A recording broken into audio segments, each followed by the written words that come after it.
Hello, everyone. This is the esteemed Dr. Keith Runge. Am I pronouncing your last name? Runge is how we say. Runge? Yeah, but the Germans say Runge, which is the Oh, Runge. pronunciation.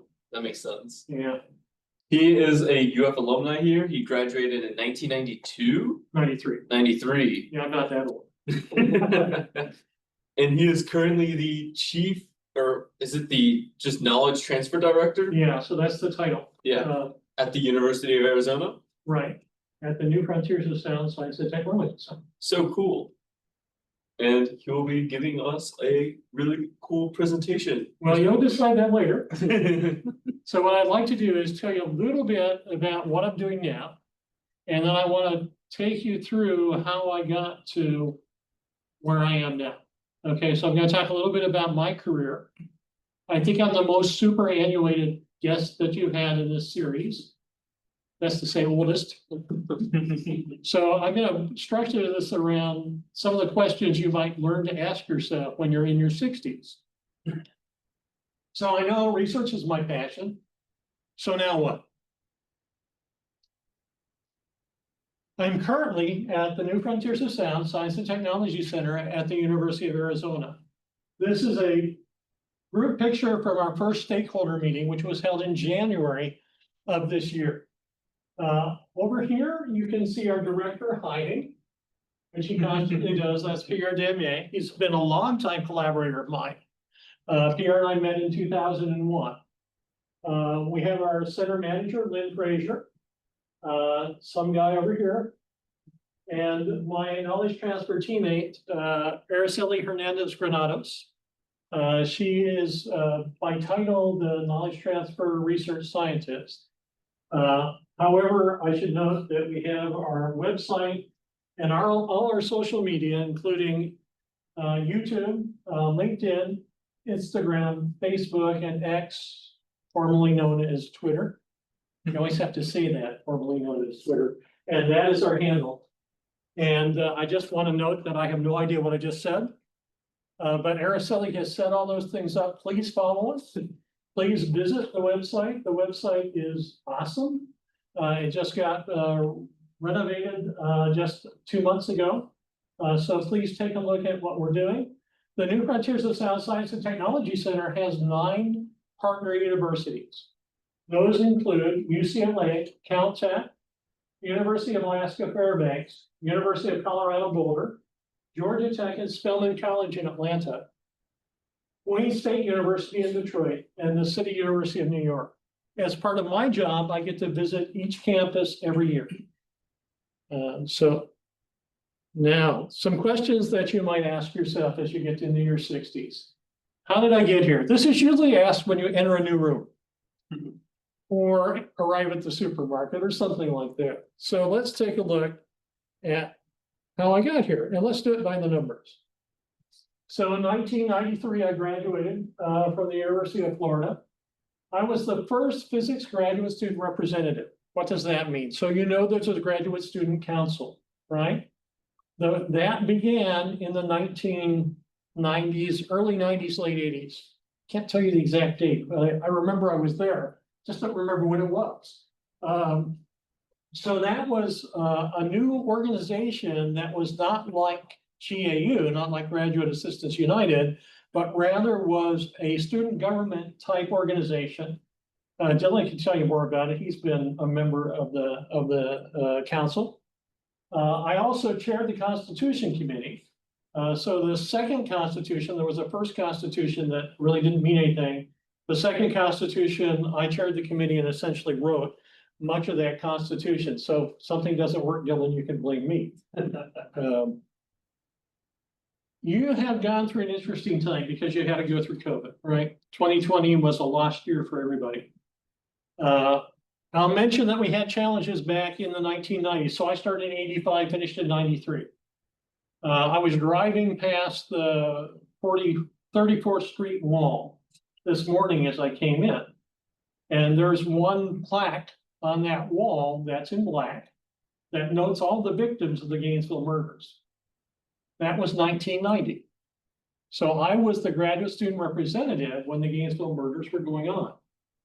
we were able, with the help of Neil Sullivan, who was the department chair at the time, and our administration, to create a buddy system so that graduate students could keep in touch with graduate students and postdocs, and we could be assured that everybody was safe. That was one of the advantages of having that organization there in that time, and you've learned that advantage through COVID, to keep yourselves together and to have discussions amongst yourselves and with each other. We also had graduate student seminars that excluded faculty. I know you're carrying on that tradition. I appreciate it. And I wanted to say I really appreciate what you folks as graduate students and postdocs are doing. It was something that we hadn't thought of before the Graduate Student Council. Graduate students came and went, didn't build a very cohesive group. I hope that in my time, we were able to start to build that cohesive group. And I see that we've got a very cohesive group here now. So kudos to you. So then I was offered a postdoc at Ohio State University, but chose to come back to the University of Florida. The reason for that was it wasn't a very interesting postdoc, and the work here was a lot more fun. Now, there's a question of whether I might have had a different career if I'd taken the postdoc at Ohio State. Probably would have. Would have been better or worse? We can't know, but those are the types of decisions that lead a career in whatever direction it goes.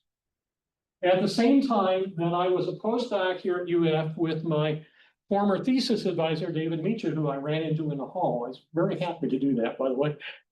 He's not able to come at this time. He's going out to dinner, but I negotiated with him to have 1 day a week to work on my own projects. And one of those projects was associated with the National High Magnetic Field Lab. So I became a courtesy staff scientist. The courtesy there means they don't pay you, but I have the opportunity to put in seed grants and also request travel funds and organize workshops looking at the properties of the molecules in strong magnetic fields. That was my interest. And then I spent a year at Oak Ridge looking at computational nanotechnology. My introduction as a postdoc at Oak Ridge was a literature review that said, this is nanotechnology, go do something about it. So I spent that time learning what nanotechnology was, which wasn't much at the time. So this is the last millennium again. And nanotechnology has boomed since then. I probably went to the 5th annual nanotechnology conference that gives away the Feynman Prize and those sorts of things. They're probably up to 50 by now. Well, 35. So it was an interesting time. It was fun. I found that I didn't care so much for the national lab culture. And so when I got the opportunity to come back to Gainesville and work with a company founded by Rod Bartlett called ACES QC, I could also do part-time work here at UF. So I jumped at that. I had the opportunity to do some research that I was really interested in and to work with a colleague by the name of Marshall Corey, who I knew well from my time here at UF, and I knew I would work well with. So then in 2004, I decided to go out on my own. I founded BWD Associates, LLC. BWD stands for 3 letters that weren't doing anything when I needed a name. So I was looking for a name. So when you found a company, you have to find a name that nobody else has used, right? You can't use AAA anything. AAA, everything is taken, right? So then you need to find a company name that you can use. I was going to say BWD LLC. The business lawyer that I was working with said we add associates to everything. So it's BWD Associates LLC, and it still is BWD Associates LLC. It was passed to one of the employees in 2023 when I moved to the New Frontiers of Sound Science and Technology Center. At the same time, I was also an affiliate assistant professor here at UF Physics. So that gave me a chance to continue to work with these professors, particularly Sam Trickey, the late Frank Harris, and Jim Duffy, who are now professors emeritus. Back at that time, they were professors. Well, they would soon become professors emeritus during my time there as well. And we were able to work on new things that were fun and interesting to do. And that's a theme of my career. I wanted to do things that were fun and interesting. So then, same time, I became the director of research. You'll notice that I don't so much take positions as accumulate them.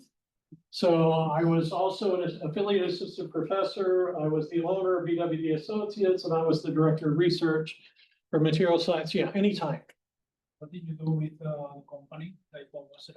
So the company was a consulting company. So one of the things I noticed about Gainesville is there are a lot of well-educated stay-at-home moms. So I would meet these folks and I would talk to them about what research they've done.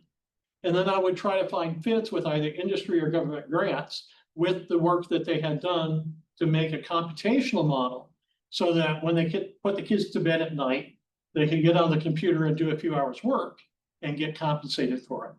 And we could move whatever project was being done on. So it really involved a lot of looking at what industry needed, what calls there were from government, like SBIRs, STTRs, and other calls, and what you could put together that way. It was, again, a very fun challenge. It was not all physics. Some of it was physics. Some of it was chemistry. Some of it was biology. Some of it was education. It depended on who I was working with on what day as to what I needed to do. And I'll invite you all, as you have questions, feel free just to shout them out. And then finally, I still consult with that company that's now owned by one of the employees. And I'm the Knowledge Transfer Director at the New Frontiers of Sound Science and Technology Center, and have been for 2 years now. The center was received its funding starting September 1st, 2023. So we're in the first quarter of our 3rd year. What was I doing? Now, this usually occurs to you when you've got a sharp knife in the kitchen or you're about to go downstairs. So what was I doing? So I was, and I'm going to use the same time era, so you can think of, right, 85 to 97, that's my graduate school, plus postdoc here years, okay? I started out looking at chemical reaction rates. This was actually done as an undergraduate. Those rate constants were calculated at the University of Minnesota with Don Trular and published in 84, actually, so it predates this. Working with David Micha, I was looking at ion atom collisions and electron nuclear dynamics. I actually have a paper with Neil Sullivan on vacancy scattering and solid hydrogen. That's why it's so great that you have your graduate student seminars. I learned about this problem from one of Neil's graduate students who came to me and said, we have a problem that we're not sure what the cross-section is for scattering from vacancies in solid hydrogen. Do you know how to calculate a cross-section? I said, do you have a potential? She said, yeah, I've got a potential. I said, I've got a code that I have to use in class that can calculate cross-sections from potentials. I calculated the cross-section, gave it to them. They put it into their models. It was much better than what had been done before. And we got a publication out of it. I was also working on liquid metal equilibrium. This came from a basketball game. I was playing basketball with a chemical engineer who was looking at liquid metals and molecular dynamics. So we started working together and we got a couple of papers out of that. And then there was the property of molecules in high magnetic fields, which was the courtesy staff appointment that we talked about on the last slide. So from that period, when I went to Oak Ridge until I founded the company, I was working on computational nanotechnology. That's what I had to do at Oak Ridge. Still working on ion atom collisions, collaborating with my thesis advisor and his graduate students. So I think the code that I wrote as a graduate student either was the principal or contributed to 5 dissertations, not including mine. So 6 dissertations altogether. It was fun. I was also coming back to chemical reaction rates. So I had looked at reaction rate constants with Don Trular.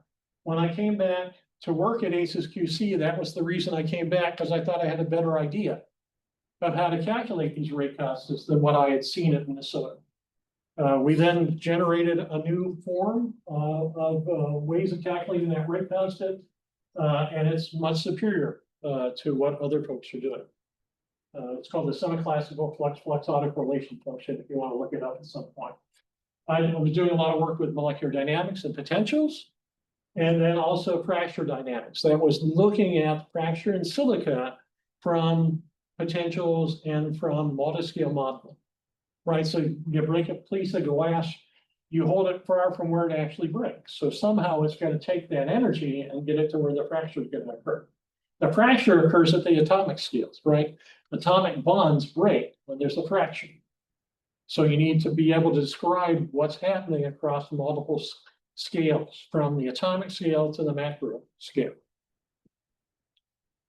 This led to a concept called consistent embedding. How do you make sure that when you're looking at this fracture, you're getting the same description at the atomic level, looking at bond breaking, and then on a molecular dynamics level, where you have many more atoms, all the way to finite element, right? What people had done before was what was called handshaking. So they would just handshake the forces across the interfaces. That meant they had three different materials, right? There was a finite element material, there was a molecular dynamics material, and then there was a quantum mechanical or quantum chemical material. What we did was learn to train potentials from the quantum scale to the molecular dynamics scale, and then train those potentials to elements and the elastic constants in those elements from the molecular dynamics, so that we had one material throughout. The description, at least of linear elasticity, throughout the material was the same. That concept of consistent embedding has been generalized to other problems. We were looking at biophysical mechanisms. We were looking at planetary formation, surface chemistry, and phononic crystals. A lot of the phononic crystal work was done with Pierre Demier, who now is the director of the center. The surface chemistry work was done for a client in the business. Planetary formation came from other collaborations at University of Arizona's Lunar and Planetary Laboratory. Biophysical mechanisms, because I had a biologist on staff, and I had to learn about that stuff.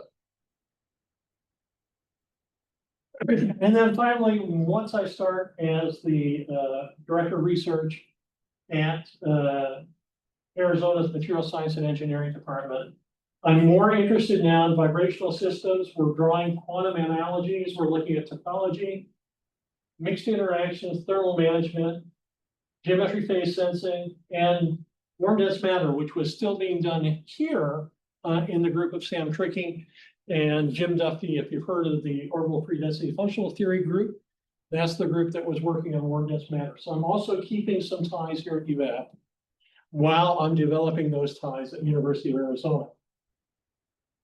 We found a vibrational system that was sort of fun. It's a simple system, but if you look at the equations for the vibrations, for the displacements in the system, you're looking at the Klein-Gordon equation. So when I look at the Klein-Gordon equation, what do I think? I think I should Dirac factor that sucker, right? So we Dirac factored it. And what we found out is that in the system, Dirac factorization leads to a forward and a backward wave that decouple. So rather than electrons and positrons, we have forward and backward waves. But the analogy of what you can do with that still holds. Every time you see the same differential equation, it has the same solution. And now I'm working on topological acoustics, quantum analogs like that, Dirac factorization. Forgot where I put it. RF devices. So your smartphone has about a dozen or so surface acoustic wave and bulk acoustic wave devices.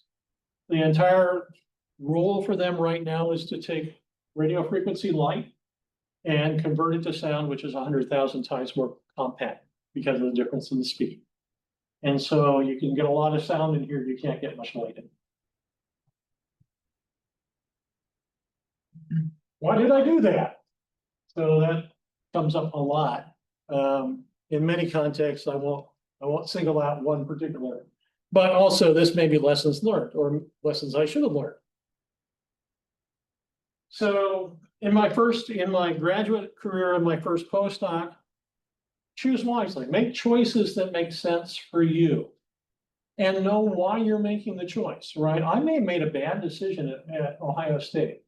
You know, maybe if I'd gone to Ohio State, I could have got a prestigious faculty appointment and had a big group and been a very successful faculty member. I probably would not have been happy. Okay, so for me, I think the wise choice, but it might not be, was to come back and do something online. Keep your eyes open. Again, back to that graduate student seminar. Talk to your peers, learn what they're doing.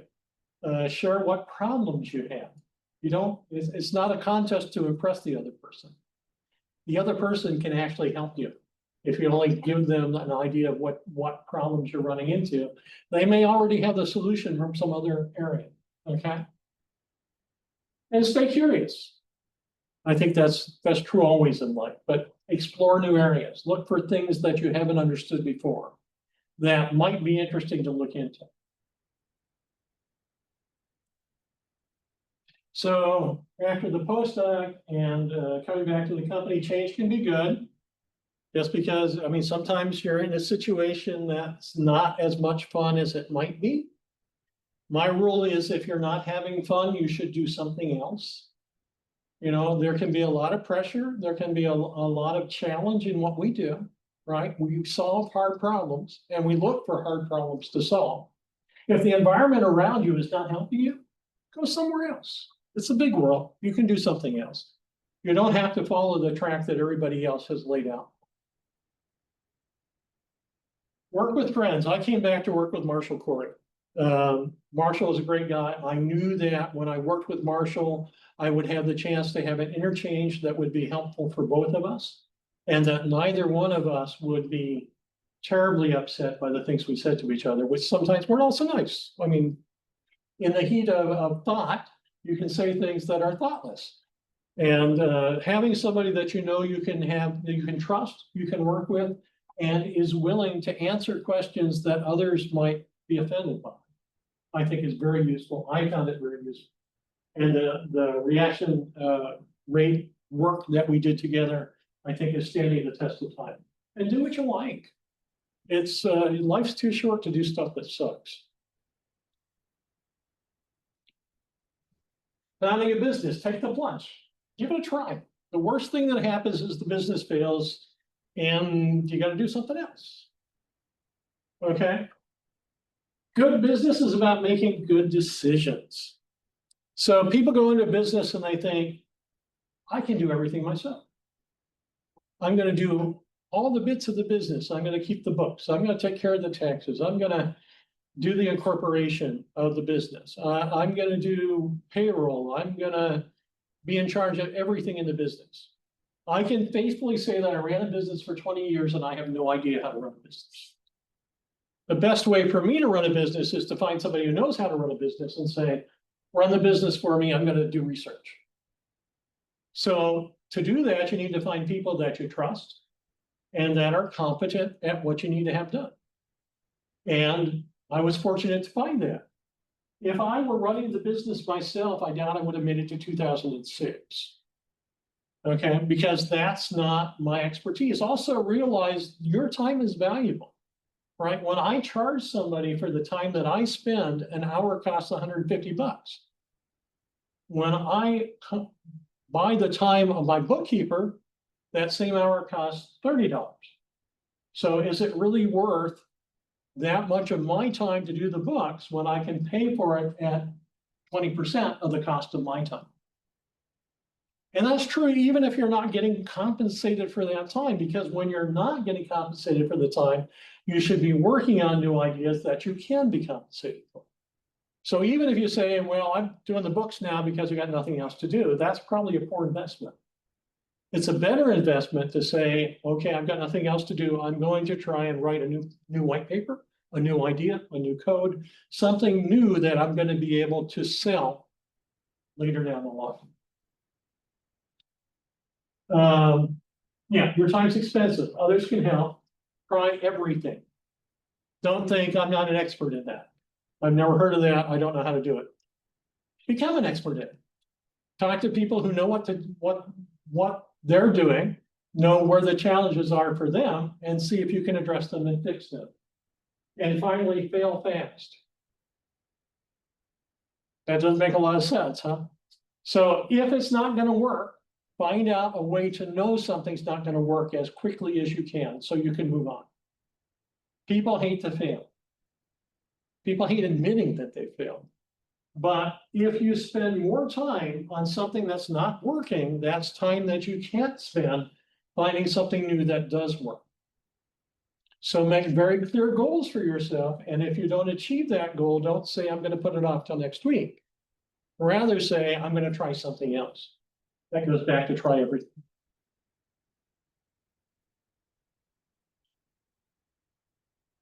Big goals require strategy. And in 2013, Pierre Demy and I wrote our first pre-proposal for a Science and Technology Center. That Science and Technology Center was then moved on to the proposal stage. We made our proposal, we did not get a site visit. So the next time around, we talked to people. We learned what was not so good about our proposal and tried to do it again. So then we did another round of pre-proposal, proposal. We got the site visit. This is 2020. So the site visit was virtual, right? So we did everything on Zoom at that point. And the site proposal team's report was that there were no weaknesses in our proposal. The final committee that decided this said, we don't believe that. We don't believe the site visit committee's report, so we're not going to fund it. That was a little disappointing, but try again. So then the third time, we wrote the pre-proposal, proposal, site visit, and we got awarded the center. It took a decade from the first attempt to getting the center.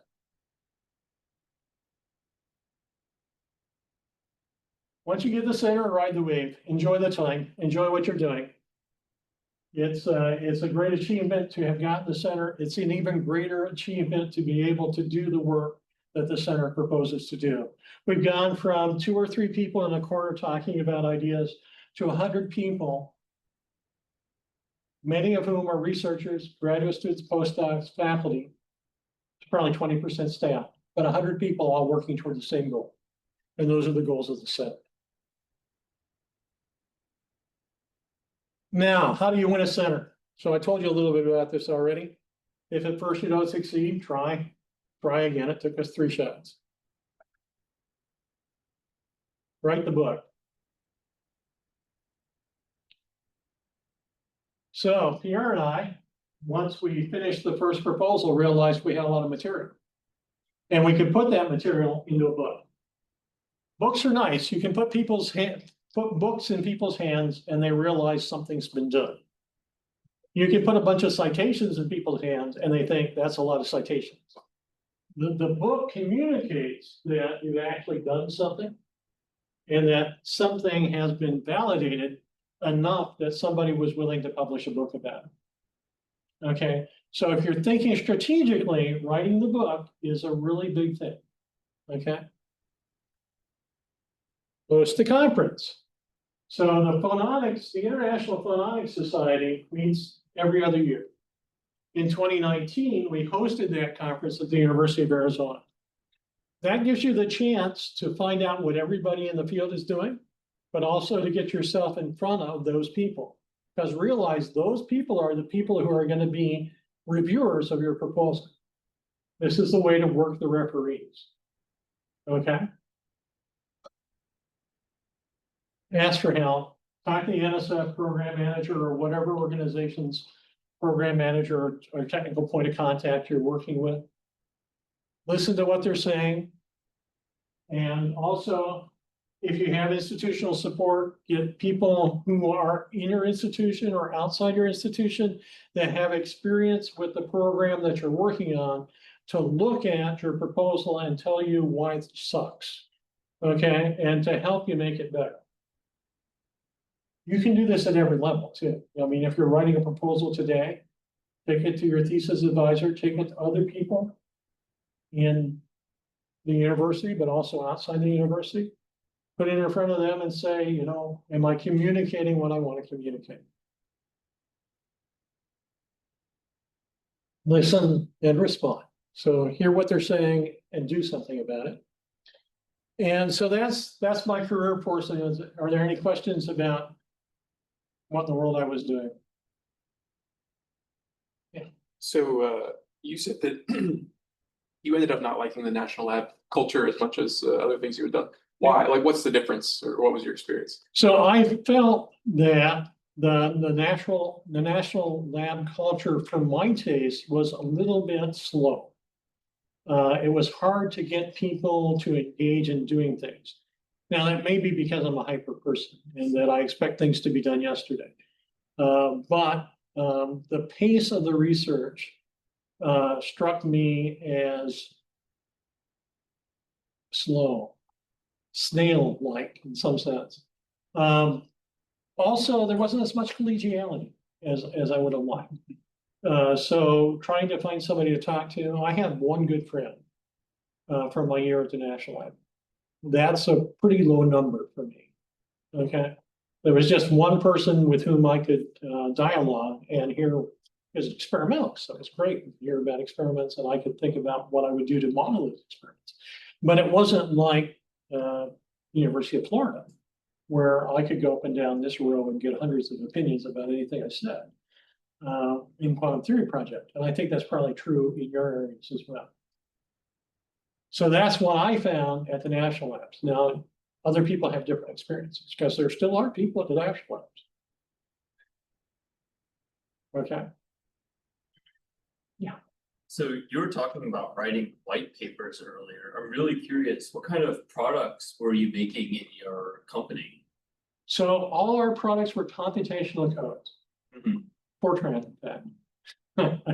So I wrote a lot of Fortran codes, and so what I would do is I would write a code, I would write a primer with the code and a manual, so that anybody who took it could run the code and understood what the inputs and outputs were, and could use it for whatever problem that code was intended for.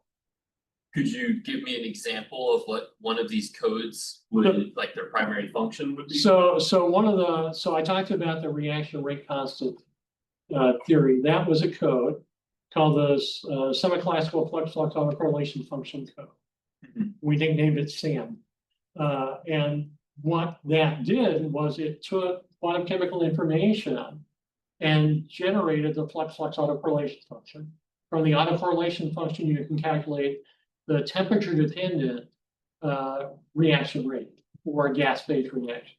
So we were looking at reactions that involved a dozen to 24 atoms, so pretty big by most standards, and particularly interested in interaction with OH, because that's the predominant daytime atmospheric chemistry that goes on in our atmosphere.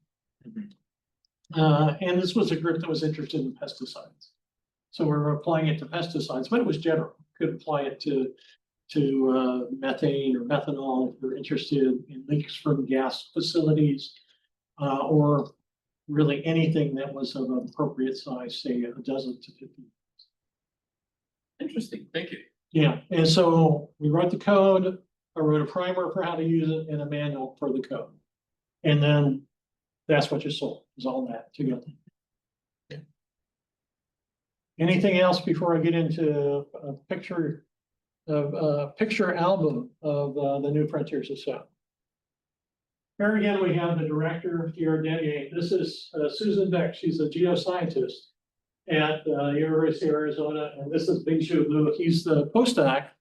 And what they're looking at is a seismic sensor. The seismic sensor is down here. They're actually looking at the electronics that control the sensor itself.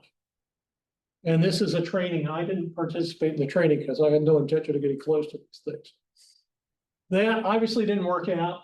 Here's the guy in the gator shirt in Fairbanks, Alaska. And we're installing these sensors. We have an array of 37 of them. This is the arm of Elizabeth Whitney. She's the graduate student here at the University of Alaska Fairbanks. Paul Whitman is a professor at the University of Alaska Fairbanks. David Cataluzzi is an undergraduate student at the University of Arizona who came to help put in the sensors. And the world just went away. What did I do? I didn't know how I did it. And you can see Araceli and myself as well. This is what a sensor looks like when it's in the ground. So the sensor's in the ground, but there's a pelican box that's there to keep mainly mice and squirrels away. We like to say bears because it sounds better that way, but mostly little vermin from chewing on the wires. One of the ways that people put insulation around wires is vegetable oil. So you coat it with vegetable oil and then you can pull the insulation over the wire. That's very attractive to squirrels, as it turns out. So Susan was very careful to make sure that none of the wiring was exposed. We have a solar panel for charging the batteries. Over here you can see down here you can see the battery. So there are 2 car batteries with each station to keep power over the winter when the sun doesn't come up in Fairbanks. Each battery weighs about 60 pounds. 2 batteries per station, 37 stations.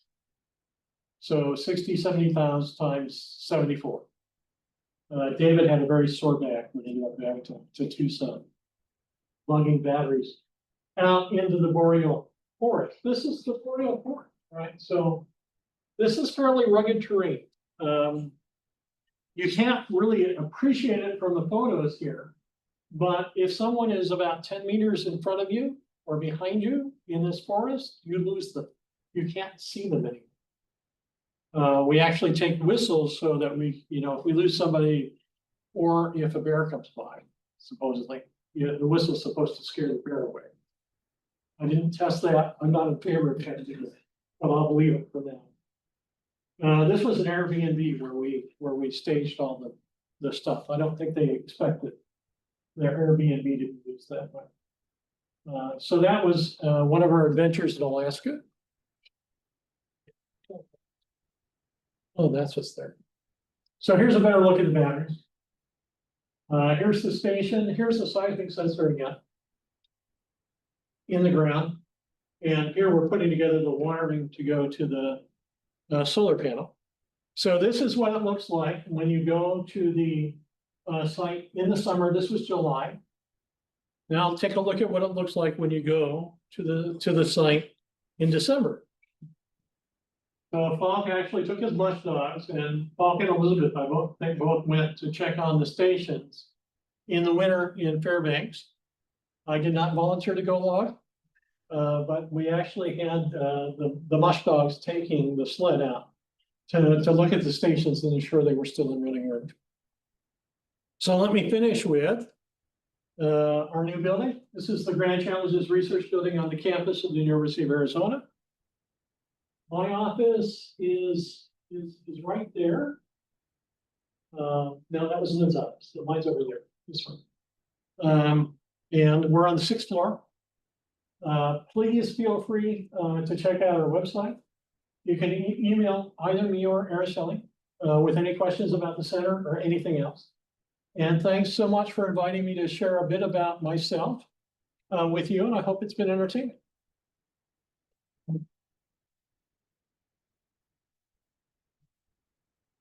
Have there been visited the area?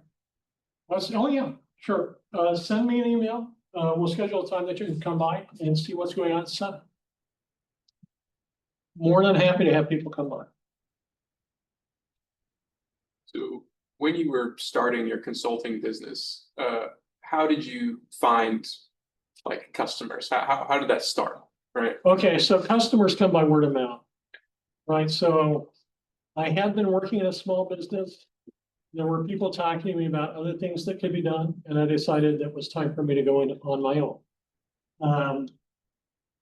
So then one customer knows another customer, or you meet somebody who knows a problem and somebody who needs a solution to that problem. That's how it starts, and then you start to look more broadly at calls for proposal. Yeah. At the business, how did you decide who to hire? pretty much made sure that, so I would hire on a contingency basis for a month. And I would give them a certain number of hours. Okay, so they weren't hired full-time, they were paid part-time, hour by hour, the same way I paid myself, by the way. And then if I saw that they were productive in that probationary period, I might look for a grant on which they could be employed. But the employment contracts were never long-term. It was always as needed. So I never actually hired somebody officially like people get hired, right? But it was on an understanding that when they had the chance to work and the company had work for them, they could work. And then for this type of consulting stuff, what qualifications were you? I mostly look for people with PhDs in any field. And on occasion, I have master's folks in education, for instance, or mathematics. But again, it was done mostly through word of mouth. So I was always pretty sure that the person I was going to work with was going to work out. And there were only one or two cases where it didn't. I think the most important thing was to plug into a network of folks who knew each other so that by word of mouth, they could find people that you could collaborate.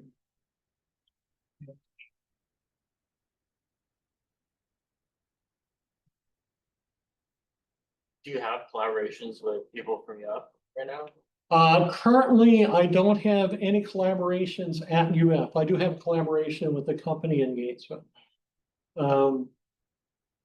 With the full-time position of knowledge transfer director, I haven't been able, my research has shifted, let me say, almost full-time to topological acoustics with a little bit of surface chemistry and agronomy thrown in. If you don't mind me asking, what's your favorite project that you've worked on? If you happen to have one. I like them all. I like them all a lot.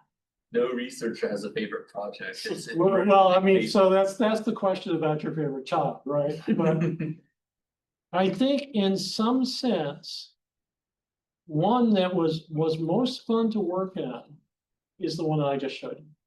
The seismic sensors, the seismic. I never imagined that I would be analyzing seismic. It does look fun. Yeah, I mean, it's great time. It is a great group of folks too. They get along really well. And they're all very excited because they're doing something nobody's ever done.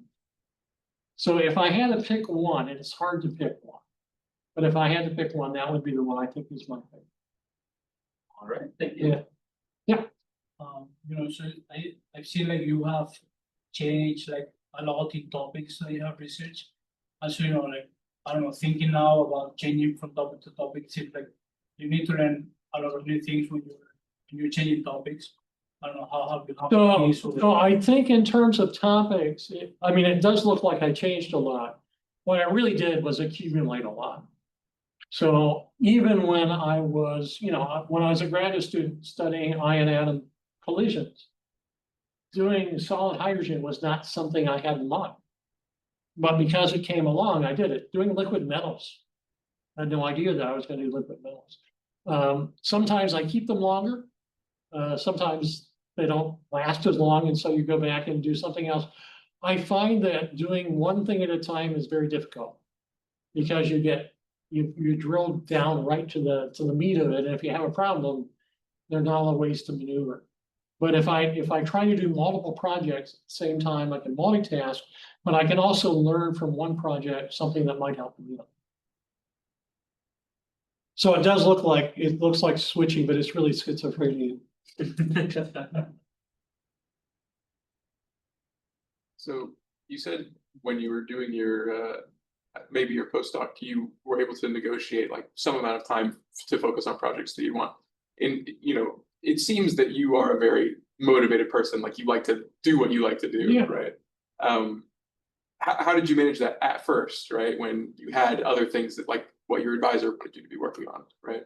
So at that point, I had a good idea of whom I was going to work with. So I was working with Jack Sabin, who's another professor at QTP.